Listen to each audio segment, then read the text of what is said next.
Uy, what's up, GoFam? So ito na yung ginawa natin na version 1 GoFam. So kailangan natin i-upgrade itong ating pag-spray kasi nga maganda rin naman na to, kaya lang kaya pa nating i-improve. So ayan oh, para hindi na mahirap mag-spray at saka wala ng mga nalalagpasan GoFam. Ayan, tinatamaan lahat oh. Yun oh. So DIY lang to GoFam, nabili lang natin dyan sa tabi-tabi.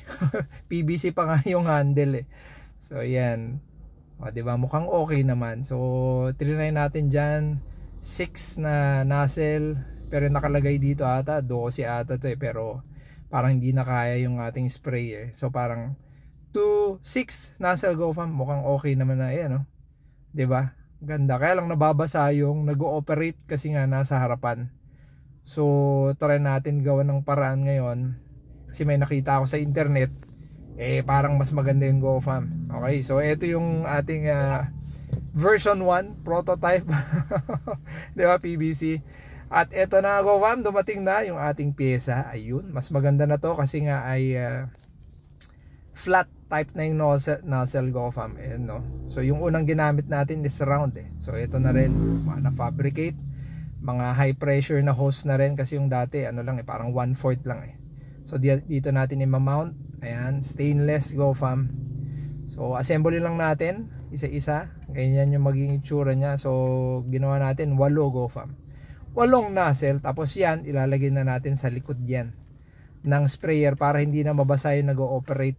Ayan, so ito yung flat type na nozzle, tsaka ito yung round. Okay, yung flat type ginamit natin yung 15 number 2 to eh, so parang ganon. So next sa pinaka manipis or fine na mist. So siguro next time try natin yung number 1. Yun, so ito yan. Tapos yun, grabe yung aking kuko GoFam, madumi na. Pati yung ating tsinelas sa farm, yung ating sponsor, baka naman. Ayan.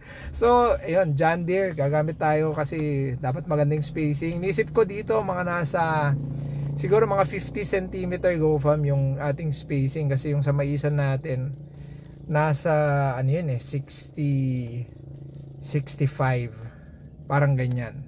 So try natin 50. Pero sa ganda siguro i-actual ko na lang dun sa farm para dun sa gitna ng guhit natin, between ng guhit natin, dun dapat tatama yung mga nozzle GoFam. So try natin i-measure mo naman to. Ang hirap mag-measure GoFam, baligtad. Kasi nga ay isang kamay lang yung ating ginagamit. So ito ngayon ay parang nasa 54. Ganyan, 54. Hirap lang mag-video GoFam. Okay, 50, 55. So tingnan natin kung tatama. Ayun na nga, tapos na natin GoFam. Ayun na siya, napaka-pogi. So hindi na mahirapan GoFam ating mag-spray, hindi na mababasa at hindi na nila malalanghap ang mga chemicals natin.